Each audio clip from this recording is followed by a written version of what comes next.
সিরাজগঞ্জের শাহজাদপুর উপজেলার গারাদহ গ্রাম এবং এই গ্রামেই এই মসজিদটি স্থাপন করেছে চলচ্চিত্র নায়ক, প্রযোজক, ব্যবসায়ী অনন্ত জলিল।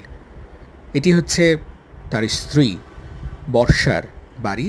বাড়ির পাশেই এই জায়গাটি ক্রয় এবং নির্মাণ কাজ সম্পূর্ণ করতে খরচ হয়েছে মোট ৩ কোটি টাকা এবং স্থানীয় মুসল্লিদের জন্য চমৎকার দৃষ্টিনন্দন এই মসজিদ স্থাপন করেছেন নায়ক অনন্ত জলিল। এবং এখানে জুম্মার নামাজ থেকে শুরু করে ৫ ওয়াক্ত নামাজ আদায় করা হয় স্থানীয় মুসল্লিরা, এবং বিশেষ করে যারা জানেন বা দূর দূরান্ত থেকে দর্শনার্থীরা এসেও নামাজ আদায় করতে পারেন। মসজিদের পরিবেশ, নির্মাণশৈলী, আশপাশের আঙিনা, গাছগাছালি এবং ফুলের গাছ আমাকে মুগ্ধ করেছে। তবে একটি দৃষ্টিকটু ব্যাপার হচ্ছে মসজিদের আঙিনাতে বিভিন্ন কাজ করা হচ্ছে, যে কাজটা আসলে না করলেও পারত, কারণ এখানে মুসলমানরা আসেন, এখানে নারী কাজ করছেন এবং সেই ব্যাপারটি তাদের জন্য দৃষ্টিকটুই বটে।